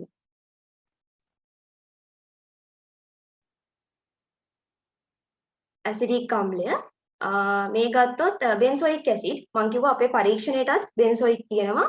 එතකොට ඇරෝමැටික කාබොක්සිලික් අම්ලය යටතේ තියෙන කුඩාම කාබොක්සිලික් අම්ලය තමයි බෙන්සොයික් අම්ලය කියලා කියන්නේ. ඒ කියන්නේ බෙන්සීන් වලයක් තමයි අපේ කාබොක්සිලික් ක්‍රියාකාරී කාණ්ඩයට සම්බන්ධ වෙලා තියෙන්නේ. අපි දැන් අපේ පරීක්ෂණයට යන්න පෙර අපි බලමු අර මම කලින් කිව්වා වගේ ඕගොල්ලන්ට මේ ආහාර, දෙහි, දොඩම්, ඇපල් හැම දේවලම කාබොක්සිලික් අම්ලය තමයි අඩංගු වෙලා තියෙන්නේ. ඒකෙන් තමයි අපිට ඇඹුල් රසය ලබා දෙන්නේ. දැන් ඔයාලට ඒක මතක් වෙන්න ඕගොල්ලෝ නිකන් ආහාරයට ගනිද්දි එහෙම ඇඹුල් රසයක් එද්දි මතක් කරගන්න. ඒ ආහාරවල මම දැන් කිව්වනේ ආහාරවල තියෙන කාබොක්සිලික් අම්ලය කියලා. ඇඹුල් රසය ගැන දෙන නිසා. ඒව ඕගොල්ලෝ එදිනදා ජීවිතේ මතක් කරලා තියාගන්න. මොකද ඕගොල්ලන්ට ඕගොල්ලෝ මේ එක්ස්පෙරිමන්ට් කරනත් දැන් අර හිතන්න පුළුවන් දැන් අපිට නිකන් ප්‍රතික්‍රියා ටික රියැක්ෂන් එක දැනගත්තාම ඇති විභාගෙට කියලා. විභාගෙට ඒක ඇති වෙන්න පුළුවන්. හැබැයි ඕගොල්ලෝ යුනිවර්සිටි කැම්පස් ගියාට පස්සේ ඕගොල්ලෝ කෙමිස්ට්‍රි වලින් ඉස්සරහට යන්න බලාපොරොත්තු වෙනවා නම් ඕගොල්ලන්ට මේ දේවල් අනිවාර්යෙන්ම ඌමනා වෙනවා. අපි දැන් බලමු අපේ පළවෙනිම ටෙස්ට් එක තමයි සෝඩියම් බයිකාබනේට් ටෙස්ට් එක තමයි අපි දැන් කරන්නේ. අපි ඕන කරන දේවල් ටික බලමු. අපිට ඕන අපේ කාබනික සංයෝගය සෝඩියම් බයිකාබනේට් සල්ෆයක් බීකර ඕන වෙන්නේ ටෙස්ට් ටියුබ් ඕන වෙනවා ඒ වගේම ස්පැචුලා එකක් ඕන වෙනවා අපි දැන් කරන්නේ අපේ කාබනික සංයෝගය අරගෙන සෝඩියම් බයිකාබනේට් සල්ෆයක් එකතු කරගන්නවා අපිට පේනවා එකතු කරගන්නවා ඊට පස්සේ අපි බලමු අපේ රියැක්ෂන් එක මොකක්ද කියලා ප්‍රතික්‍රියාව මේකෙදී මේ දැනගන්න ඕන වැදගත් කරුණක්. ඔන්න දැන් ඕගලන්ට මම අර chat එකේ දාන්න කිව්වනේ. මොකද්ද පිට වෙන වායු බුබුලු පිට වෙනවද කියන එක තමයි බලන්නේ. දැන් ඔන්න ඕගලන්ට තේරෙනවා හැමෝම දාලා තිබුණ උත්තරේ හැමංගෙම පිළිතුර නිවැරදි. කාබන් ඩයොක්සයිඩ් වායුව තමයි පිට වෙන්නේ. ඒ කියන්නේ ඕගලන්ට හොඳ දැනුමක් තියෙනවා කියලා ඕගලන්ට තහවුරු කරගන්න පුළුවන්. දැන් ඔන්න මම මේ රියැක්ෂන් එක ගැන ඕගලන්ට පැහැදිලි කරොත් කාබොක්සිලික් අම්ලය. ඒ කියන්නේ මෙතන R කාණ්ඩය වෙනුවට අපිට CH3COOH, CH3CH2COOH ඒ වගේ කියන්නේ එතනොයි මෙතනොයි ඕනම දෙයක් R වෙනුවට අපිට ආදේශ කරන්න පුළුවන්. ඊට පස්සේ අපි ඒක සෝඩියම් බයිකාබනේට් සමග මිශ්‍ර කරා. අපි එහෙමනේ අපේ ප්‍රතික්‍රියා මේ පරීක්ෂණය සිදු කරේ. මෙතනදී මම ඕගලන්ට කිව්වා මම ඕගලන්ට ක්‍රමයේ යටතේ දාලා තිබුණේ සෝඩියම් කාබනේට්. මම ඕගලන්ට කිව්වා අපිට දෙකම පාවිච්චි කරන්න පුළුවන් කියලා. ඒ කියන්නේ එතන එකම වෙනසයි වෙන්නේ මොකද පිට වෙන වායුවේ කිසිම වෙනසක් සිදුවන්නේ නැහැ. ඕගොල්ලෝ දැනටමත් ඒ ගැන දන්නවත් ඇති. සෝඩියම් බයිකාබනේට් දැම්මහම ජලය තමයි පිට වෙන්නේ. සෝඩියම් කාබනේට් ඔයාලා මේකට එකතු කරොත් H2 තමයි පිට වෙන්නේ. එතන තමයි වෙනසකට සිදු වෙන්නේ වෙන කිසිදු වෙනසක් සිදු වෙන්නේ නැහැ. අපිට කාබොක්සිලික් ලවණය හම්බ වෙනවා, CO2 පිට වෙනවා, ජලය හම්බ වෙනවා. මෙන්න මේක තමයි අපේ දැන් කරන පරීක්ෂණයේදී ප්‍රතික්‍රියාව. මේක ඕගොල්ලන්ට ගොඩක් වැදගත්. මේක අනිවාර්යයෙන්ම මතකයේ තියාගන්න. අපි යමු ඉස්සරහට. දැන් ඔන්න ඔයගලන්ට පේනවා මෙතනදී සෝඩියම් බයිකාබනේට් එකතු කරාම වායු බුබුලු පිට වෙනවා. දැන් අපි යමු අපේ එස්ටර් ටෙස්ට් එකට. අපිට ඕන කරනවා අර වගේම කාබනික සංයෝගය ඇල්කොහොල් වෙනුවට අපි පාවිච්චි කරන මම කියන්නම් සාන්ද්‍ර සල්ෆියුරික් ආශ්‍රිත ජලය ටෙස්ට් ටියුබ් ඒ වගේම තමයි ජල තාපකයක් අපි මේකෙදි කරන්නේ අපේ කාබනික සංයෝගය අරගෙන අපි ගන්න එතනෝල් ඝන සෙන්ටිමීටර 1ක් පමණ එකතු කරනවා. එකතු කළා අපි ඒකට සාන්ද්‍ර සල්ෆියුරික් බිඳු වශයෙන් එකතු කරගන්නවා. එකතු කරගෙන ඔයගලන්ට දැන් ප්‍රැක්ටිකල් එක මතක නම් අපි ජල තාපකයක තියලා මිනිත්තුවක් පමණ රත් කරගන්නවා. අපි ලැබෙන මිශ්‍රණය ආශ්‍රිත ජලය අඩංගු වාජනයකට දානවා. අපේ රියැක්ෂන් එක අපි බලමු. දැන් බලන්න ඕගොල්ලෝ නිවැරදිද නැද්ද කියලා ඔයාලට chat box එකේ දාලා තිබ්බ හැමෝම හරි අපිට හම්බ වෙන්නේ කාබොක්සිලික් අම්ලයක් ඇල්කොහොලයක් සමග ප්‍රතික්‍රියා කරාට පස්සේ අපිට එස්ටරයක් හම්බ වෙනවා. ඉතින් එතනදී මම කලින් කිව්වා වගේම කාබොක්සිලික් අම්ලය අපේ පරීක්ෂණයට අනුව මෙතනොයික් එතනොයික් හෝ බෙන්සීන් තමයි අපේ පරීක්ෂණයට අනුව අපි මෙතනදී ගත්තේ ඇල්කොහොලය වෙනුවට එතනෝල්. ඒතර අපිට එස්ටරයක් ලබා දෙනවා ජලය සමග. ඔන්න ඒ කාරණාව හොඳට මතක තියාගන්න. දැන් එස්ටරයක් හම්බ වෙනවා කිව්වහම ඔයාලා කිව්ව ප්‍රසන්න සුවඳක් හම්බ වෙනවා කියන එක. අන්න ඒකෙන් දැන් ඔයාලට අනිවාර්යෙන් ප්‍රසන්න සුවඳක් එනවා වහම දැන් 22 නංගිලි මල්ල දන්නේ නැත්තම් ඒක දැම්ම අවබෝධ කරගෙන යන්න. මොකද ඔයාලට ඉස්සරහට ලේසි වෙනවා. මේ කරුණු දැනගෙන හිටියා. ඒතර මේ ප්‍රතික්‍රියාව නම් අනිවාර්යයෙන්ම ඉතාමත් වැදගත්. කලින් ප්‍රතික්‍රියාවට වඩා ඉතාමත් වැදගත් ප්‍රතික්‍රියාවක් තමයි මෙන්න මේ කාබොක්සිලික් අම්ල ඇල්කොහොල් සමග ප්‍රතික්‍රියාවෙන් එස්ටර ලැබෙනවා කියන එක. දැන් ඔන්න මේ අපිට දැන් පේනවා අපි ප්‍රසන්න සුවඳක් ලැබෙනවද නැද්ද කියන එක තමයි බලන්නේ.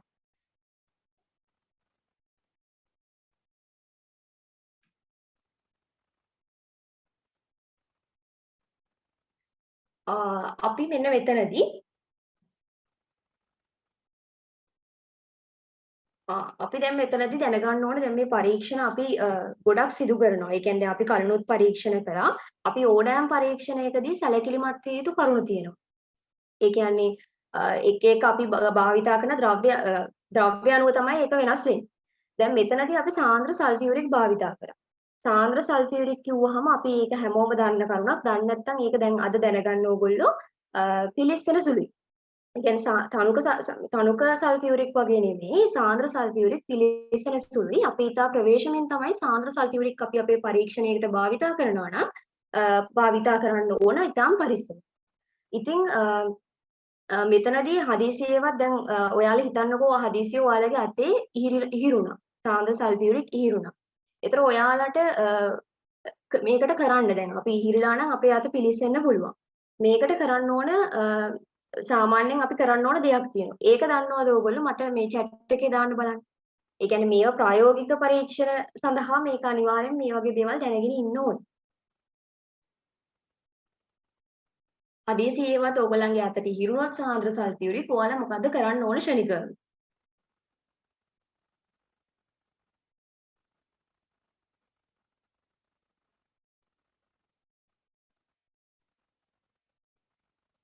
මට එක නංගි කෙනෙක් පිළිතුරු එවලා තියෙනවා ඒක හරි. අපි කරන්න ඕන මොකක්ද?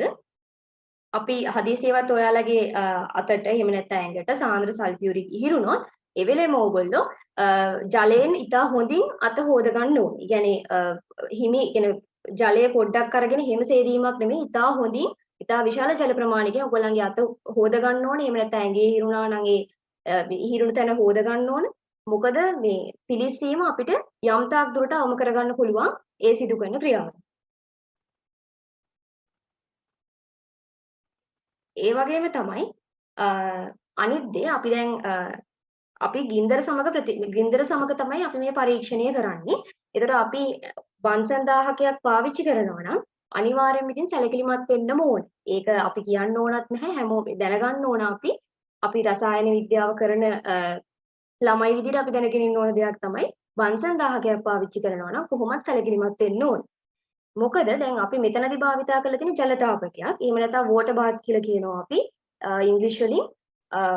වෝටර් බාත් එකක එහෙම නැත්නම් ජල තාපකයක කරද්දී අපිට පරීක්ෂණ නලයක් උනත් භාවිතා කරන්න පුළුවන්. ඔයාලට පේනවා මෙතනදී අපි පරීක්ෂණ නලය තමයි භාවිතා කරලා තියෙන්නේ. මෙතනදී සැලකිලිමත් වෙන්න ඕන කාරණේ තමයි දැන් ඔයාලට පේනවා එක් දිශාවකට පමණක් මේ පරීක්ෂණ නලය ආනත වෙලා. දැන් අපි මෙතනදී බලන්න ඕන අපිට ඔතනින් පිට වෙන්න පුළුවන් වායුව විදියට විෂ සහිත වායුවක්. එහෙම වායුවක් පිට වුණොත් ඔතන අපි පරීක්ෂණ නලයේ විවෘත මූණත විවෘත කෙළවලේ පැත්තෙන් ඉන්නවනම් පුද්ගලයේ ඒ පුද්ගලයා ඕක ආශ්වාස කරන්න පුළුවන්. එහෙම වුණොත් සිහි නැතිවීම මේ වගේ අනතුරු සිදු වෙන්න පුළුවන්. ඒකින්ද අපි අනිවාර්යෙන්ම අපේ වායුවක් පිට වෙනවා නම් අනිවාර්යෙන්ම අපි කරන පරීක්ෂණයේදී අපි පුද්ගලයෙක් නැති පැත්තකට තියලා තමයි පැත්තකට තමයි අපේ පරීක්ෂණ නලයේ විවෘත කෙළවල තියන්න ඕනේ. ඒ වගේම තමයි අපිට මේක අපේ ජල තාපකයක් තුල රත් කිරීමෙන් නැතුව අපිට පුළුවන් ඩිරෙක්ට් හීට් කියලා කියනවා. ඒ කියන්නේ කෙලින්ම අපි එතකොට පාවිච්චි කරන්න ඕන බොයිලින් ටියුබ් එක කැකෑරුම් නලයක්. කැකෑරුම් නලය කෙලින්ම බන්සන් 1000කට අල්වා රත් කිරීම තමයි ඩිරෙක්ට් හීට් කියන්නේ. අපිට හැබැයි එතනදිත් අපි අර මම කලින් කියපු දේ සැලකිලිමත් වෙන්නම ඕන. ඒතකොට මේ දෙක තමයි අපි මේ පරීක්ෂණයේදී ගොඩක්ම සැලකිලිමත් වෙන්න ඕන මේ පරීක්ෂණය සිදු කරන්නේ. අපි දැන් බලමු නංගි මල්ලි අපිට මේ දැන් ඔයාලා කිව්ව නිගමන ටිකක් නිරීක්ෂණත් අපි දැක්කා. නිගමන ටිකකුත් ඔයාලා මට chat box එකේ දාලා තිබ්බා. ඉතින් අපි බලමු ඔයාලා කියපු දේවල් හරි කියලා දැක්කා. අපි දැන් තවදුරටත් අපි ඒක බලමු. දැන් අපි ගත්තා මෙතනොයික් ගත්තා, එතනොයික් ගත්තා, බෙන්සොයික් ගත්තා. අපි මේ කරපු පරීක්ෂණයට ගත්ත කාබොක්සිලික් අම්ල තුන තමයි මේ තුන. ඉතින් අපි කරපු පළවෙනි පරීක්ෂණය තමයි සෝඩියම් කාබනේට් ද්‍රාවණය එකතු කිරීම. එතනද අපි සෝඩියම් බයිකාබනේට් දැම්මත් කමක් නැහැ කියලා මම කිව්වා. අපි දැක්ක වායු බුබුලු පිට වුණා. එතනදී මොකද්ද නිගමනය කරන්නේ? ඕගොල්ලෝ නිගමනය දැන් මේක බලන්න නැතුව නිගමනය කලින් කරා නම් ඇත්තටම ඉතාම හොඳයි. අපිට කියන්න පුළුවන් සංයෝගය ප්‍රබල අම්ලයක් කියලා. අපි ගත්ත සංයෝගය ප්‍රබල අම්ලයක් කියලා. දැන් මේවා අපි කරන්නේ කාබොක්සිලික් අම්ල හඳුනා ගැනීමේ පරීක්ෂණ යටතේ. එතකොට ඊට පස්සේ දෙවැනි එක විදියට අපි කරා එතනෝල් වලට සාන්ද්‍ර සල්ෆියුරික් බිඳු වශයෙන් දමා ඊට පස්සේ 100% සෝඩියම් බයිකාබනේට් දැම්මා. දාලා අපි බැලුවා ප්‍රසන්න සුවඳක් අපිට හම්බ වෙනවද නැද්ද. ඉතින් දැන් අපිට මෙතනොයික් සඳහා ප්‍රසන්න සුවඳක් ලැබෙනවා. අපි එතකොට ඕගොල්ලෝ දන්නවා ඕගොල්ලෝ මට උත්තරයක් දුන්නා. ඒ කියන්නේ එස්තරයක් ලබා දෙනවා කියන. මම අර කලින් කිව්වා වගේ ඉතාලම සරල පරීක්ෂණ ටිකක් තියෙන්නේ. ඔයාලට මේ දේවල් කරන්න පුළුවන් නම් වැඩියෙන් හොඳයි. ගිහිල්ලා මේවා මතක තියාගන්න. මතක තියාගත්තට පස්සේ ගොඩක් හොඳයි. ඉතින් මේ පරීක්ෂණය සෝඩියම් කාබනේට් පරීක්ෂණයම මේ එතනොයික් වලට කරාවේ බෙන්සොයික් වලට කරා. ඉතින් එතනොයික් වල අර වගේම තමයි වායු බුබුලු පිට වෙලා සංයෝගයේ ප්‍රබල අම්ලයක් කියලා අපිට හඳුනා ගන්න පුළුවන්. හැබැයි බලන්න බෙන්සොයික් වලට සෝඩියම් කාබනේට් එහෙම නැත්නම් බයිකාබනේට් දැම්මහම අපිට වායු බුබුලු පිටවීමක් සිදු වෙලා නැහැ. ඒ මොකද සංයෝගයේ ප්‍රබල අම්ලයක් වෙන්නේ නැහැ. අපිට කරන්න පුළුවන් නිගමනය තමයි වායු බුබුලු පිට වෙන්නේ නැත්නම් සංයෝගයේ ප්‍රබල අම්ලයක් වෙන්නේ නැහැ. අන්න ඒක ඔයගොල්ලෝ නෝට් ඩවුන් කරගන්න. සමහර විට මේ තුර අපිට මෙතනොයික් එතනොයික් බෙන්සොයික් දීලා මේ පරීක්ෂණය දීලා අහන්න පුළුවන් සිදු වෙන්නේ නැත්තේ මොකේද කියලා. එතකොට ඕගොල්ලෝ දැනගන්න ඕනේ මේ බෙන්සොයික් කියලා. අපි දැන් යමු. දැන් අපි කලින් කරපු පරීක්ෂණය ගැන මම කිව්වේ. ඊට අමතරව තව තියෙනවා පරීක්ෂණ 4ක් අපිට කරන්න පුළුවන්. මෙන්න මේ කාබොක්සිලික් අම්ල හඳුනා ගැනීම යටතේ. ඉතින් මේ මම කලින් කිව්වා වගේ ඉතාම පහසු පරීක්ෂණ 4ක් මේ 4ක්. අපි බලමු එක. අපි ජලය ඝන සෙන්ටිමීටර එකකට අපි දානවා අපේ කාබොක්සිලික් අම්ල. අපි හිතනවා ඔයාලා හිතන්නේ මෙතනොයික් දානවා. එතකොට පැහැදිලි ද්‍රාවණයක් ලැබිලා තියෙනවා. ඉතින් අපිට ගන්න පුළුවන් නිගමනය මොකද්ද? ඉතාම පහසු නිගමනයක් නේ. අපි කාබොක්සිලික් අම්ලය ජලය ඝන සෙන්ටිමීටර එකකට දාලා ඉතා පැහැදිලි ද්‍රාවණයක් ලැබෙනවා නම් ඉතින් අපේ නිගමනය මොකද්ද? මේ අම්ලයේ ජලයේ දිය වෙනවා. ඒක ඉතින් හරිම පහසුයි. ඉතින් ඔයාලා ඒ විදිහට මතක තියාගන්න එක තර්කානුකූලව එතනොයික් වලත් ඒ විදියමයි. එතනොයික් වලත් මම ආයි මේක කියන්න යන්නේ නැහැ. ඒ වගේම තමයි වෙන්සීක් වල ඒ විදිහම තමයි අපිට ලැබෙන්නේ. ඊට පස්සේ අපි දෙවැනි පරීක්ෂණය ගත්තොත් තනුක සෝඩියම් හයිඩ්‍රොක්සයිඩ් වලට අපි මෙතනොයික් ස්වල්පයක් එකතු කරනවා. එහෙම නැත්නම් කාබොක්සිලික් අම්ලය එකතු කරනවා. එතකොට අපිට පැහැදිලි ද්‍රාවණයක් ලැබිලා තියෙනවා. දැන් පැහැදිලි ද්‍රාවණයක් ලැබෙනවා නම් ඔයාලා නිගමනය බලන්න නැතුව අපිට හිතන්න පුළුවන් තනුක සෝඩියම් හයිඩ්‍රොක්සයිඩ් කියන්නේ භස්මයක්. යම් දෙයක් භස්මයක් සමග හොඳින් දිය වෙනවා නම් අපි දන්නවා ඒ සංයෝගය ආම්ලයක් කියලා. ඉතින් මේව නම් 22 නංගිල මල්ලලක් දන්නේ. ඉතින් ඒ විදිහම තමයි එතනොයික් වලටත් සංයෝගය ආම්ලිකය හොඳින්ම දිය වෙලා තියෙනවා. බෙන්සොයික් වලටත් එහෙමයි සංයෝගය ආම්ලික වෙලා තියෙනවා හොඳින් දිය වෙලා සෝඩියම් හයිඩ්‍රොක්සයිඩ් වල. ඉතින් ඔන්න මම තවත් වැදගත් ඔයගොල්ලන්ට පරීක්ෂණ දෙකකට යනවා. ඒ තමයි ආම්ලික පොටෑසියම් පර්මැංගනේට්. ආම්ලික පොටෑසියම් පර්මැංගනේට් අඩංගු ද්‍රාවණයකට මේ අඩංගු බීකරයකට අපි දානවා මෙතනොයික්. මෙතනොයික් දැම්මට පස්සේ අපිට පේනවා දම්පැහැ අඩු වෙලා. දම්පැහැ අඩුවීමක් අපිට දක්නට ලැබෙනවා. එතනින් අපි නිගමනය කරන්නේ මොකද්ද? අම්ලය ඔක්සිකරණය වෙලා. හැබැයි මතක තියාගන්න කාරණයක් තමයි මේ දම්පැහැ අඩුවීමක් වගේම කෙලින්ම දම්පැහැ අවර්ණ වෙන්නත් පුළුවන්. ඒකට හේතුව මම දැන් කියන්නම්. දැන් අපි මෙතන මේ දම්පැහැ අඩුවීම කියලා මම මෙතන ලියලා තියෙන්නේ අපි අරගත්ත ආම්ලික පොටෑසියම් පර්මැංගනේට් වල සාන්ද්‍රණය ඉතාම ඉහළයි. ඒතර සාන්ද්‍රණය වැඩි KMnO4 වලට අපි මෙතනොයික් දැම්මොත් දම්පැහැ අඩුවීමක් තමයි සිදු වෙන්නේ. හැබැයි සාන්ද්‍රණය අඩු ආම්ලික පොටෑසියම් පර්මැංගනේට් ද්‍රාවණයකට අපි මෙතනොයික් දැම්මොත් දම්පැහැ කෙලින්ම විවර්ණ වෙන එක තමයි සිදු වෙන්නේ. ඒක ඔයගොල්ලෝ නෝට් ඩවුන් කරගන්න. මම ඒක අපේ ප්‍රසන්ටේෂන් එකේ දාලා නැහැ. ඒ දෙකේදිම නිගමනය තමයි අම්ලය ඔක්සිකරණය වෙනවයි කියන එක. ඉතින් අපි ඒකම බලමු එතනොයික් වලට. එතනොයික් වලට ගත්තත් වෙනසක් සිදු වෙලා නැහැ. ඒ කියන්නේ දම්පැහැ ඒ විදිහටම තිබුණා කිසිදු වෙනසක් සිදු වෙලා නැහැ. ඉතින් ඒකට අපිට නිගමනයක් කොහොමද ගන්න බැහැනේ. ප්‍රතික්‍රියාවක් සිදු වෙලා නැහැ. බෙන්සොයික් වලටත් එහෙමයි. බෙන්සොයික් වලට ප්‍රතික්‍රියාවක් සිදු වෙලා නැහැ. දැන් ඔයගොල්ලන්ට හොඳ පොයින්ට් එකක් මේක.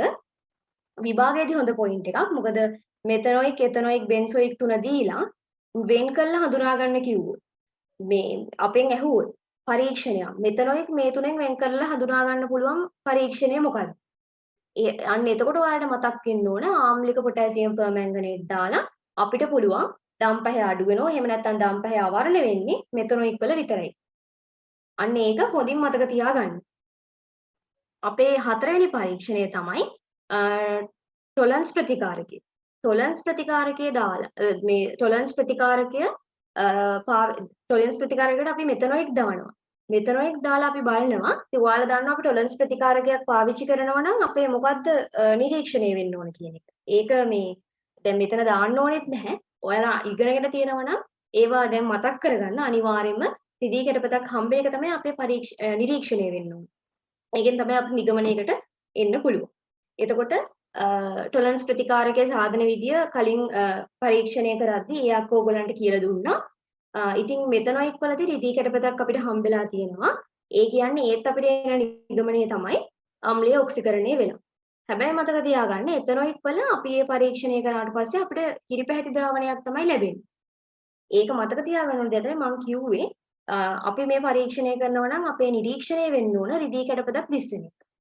මේ නැතුව කිරිපැහැති ද්‍රාවණයක් ආවා කියලා අපිට ඒක මුකුත් නිගමනය කරන්න බෑ. ඒක නිසා අපිට දැන් කිරිපැහැති ද්‍රාවණයක් ආවත් අපේ නිගමනය ප්‍රතික්‍රියාවක් සිදු වෙලා නැහැ. මොකද අපිට ලැබෙන්න ඕන රිදී කැඩපතක්. බෙන්සොයික් වලටත් එහෙමයි. බෙන්සොයික් වලටත් මේ පරීක්ෂණය අපි සිදු කරාම කිසිදු වෙනසක් සිදු වෙලා නැහැ. ඒ කියන්නේ ඒකෙදි අපිට වර්ණ විපර්යාසයක්වත් අවක්ෂේපයක්වත් මුකුත්ම හම්බෙලා නැහැ. ඒ කියන්නේ කොහොමවත් ප්‍රතික්‍රියාව සිදු වෙලා නැහැ. ඉතින් ඔන්න තවත් පොයින්ට් එකක් තමයි අපිට මේ තුන දුන්නොත් වෙන් කළ හඳුනා ගන්න පුළුවන්. මෙතනොයි කිතා ලේසියෙන් වෙන් කළ වලට හඳුනා ගන්න පුළුවන්. මොකද ඒකෙදි දී කැඩපතක් දිස් වෙනවා. ඒ වගේම තමයි ආම්ලික KMNO හමුවේ දම් පැහැය අඩුවීමකට ලක් වෙනවා. එහෙම නැත්නම් දම් පැහැය අවර්ණ වෙනවා. ඉතින් මේ පරීක්ෂණ ටික තමයි කාබොක්සිලික් අම්ලය යටතේ ඔයගොල්ලන්ට ඉගෙන ගන්න තියෙන්නේ. මම ඔයගොල්ලන්ගෙන් පොඩි ප්‍රශ්න ටිකක් අහනවා. මට ඒක chat box එකේ දාන්න. මම ඔයගලන්ට ඒක දැන් පෙන්නලා කියලා දීලා සේරම කළා ඉවරයි. අහන් හිටියනම් ඔයාලට උත්තර දෙන්න පුළුවන් ඒකට. ඒ තමයි අපි එස්ටරයක් හදන්න මොන සංයෝග දෙකද ප්‍රතික්‍රියා කරවන්න ඕන. මට ඒක මේ සංයෝගයේ නම දාලා එව්වට කමක් නැහැ. මෙන්න මේ දෙක කියලා දාලා එවන්නකො chat box එකට. දෙකම ඕන මේ ඒ කියන්නේ මම අහන්නේ එස්ටරයක් හැදෙන්නේ කොහොමද කියලා.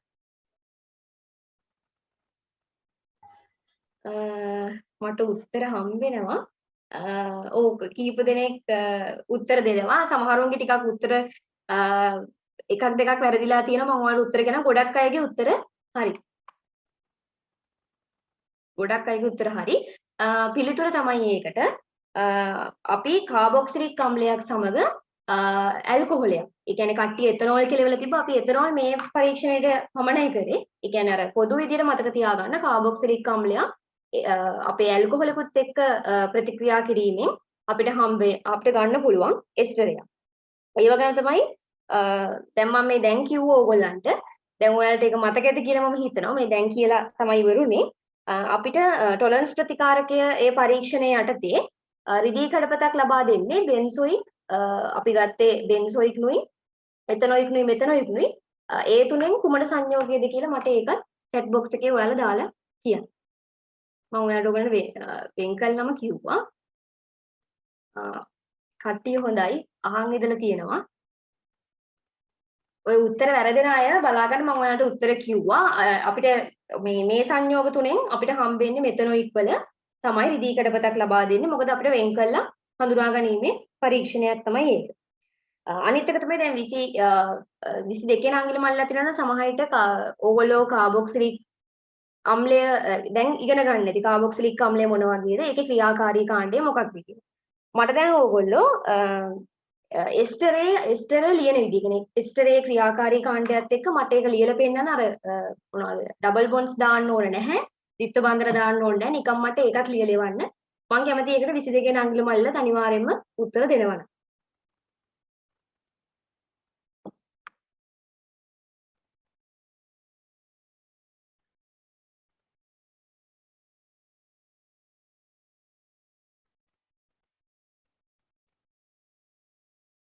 හරි මේ උත්තර එනවා මේ අර සමහරුන්ගේ කාබන් එක එහෙම හැලිලා තිබ්බ ඒක පොඩ්ඩක් බලන්න. ගොඩක් අයගේ හරි 95%ක්ම වගේ හරියට පිළිතුරු දීලා තියෙනවා. ඉතින් මම හිතනවා දැන් ඔයාලා පිළිතුරු දුන්න හින්දා මේක හොඳට තේරෙන්නේ නැති කියලා. අර කියපු වැදගත් කරුණු ටික ඔයගොල්ලෝ අනිවාර්යයෙන්ම මතක තියාගන්න ඕන ටිකක්.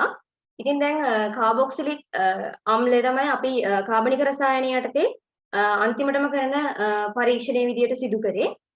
ඉතින් ඔයාලා උදේ අකාබනික රසායනය ඉගෙන ගත්තා. ඊට පස්සේ අපි දැන් ඉන්ටර්වල් එකෙන් පස්සේ කාබනික රසායනයක් දැන් අවසන් වෙනවා. ඉතින් අපි ඊළඟට බලමු කොහොමද අම්ල වශයෙන් අනුපාපනයක් සිදු කරන්න කියලා.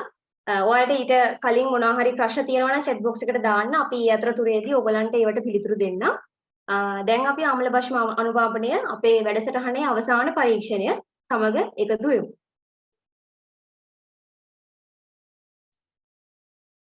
ඊට කලින් නංගි මල්ලි පොඩි ප්‍රශ්න වගේක් අහලා තිබුණේ ඒවට උත්තර දෙන්න මම විනාඩියක් විතර ගන්නවා. මේ ඔයාලගේ යාළුවෙක් අහලා තියෙනවා DNP ද්‍රාවණයටමද බ්‍රේඩි ද්‍රාවණය කියලා කියන්නේ. ඔව් නංගි නංගි කෙනෙක් අහලා තිබුණේ බ්‍රේඩි ද්‍රාවණය කියන්නේ 2-4 DNPH ද්‍රාවණයටම තමයි. තව අහලා තිබුණා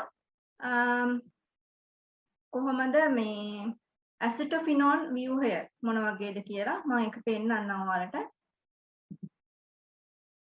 මේ තියෙන ඇසිටොෆිනෝල් මම ඔයාලගේ ජල ද්‍රාව්‍යතාවය ගැන ප්‍රශ්නය අහද්දී ඔයාලට කිව්වා ඇසිටොෆිනෝල් ජලයේ දිය වෙන්නේ නැහැ හේතුව කාබන් ප්‍රමාණය කාබන් 5කට වඩා වැඩි කියලා. හේතුව තමයි මේ පේන්නේ ඔයාලට කාබන් මෙතන බෙන්සීන්ගේම කාබන් 6ක් තියෙනවා, මෙතන කාබන් කෙනෙක් ඉන්නවා, මෙතන කාබන් කෙනෙක් ඉන්නවා.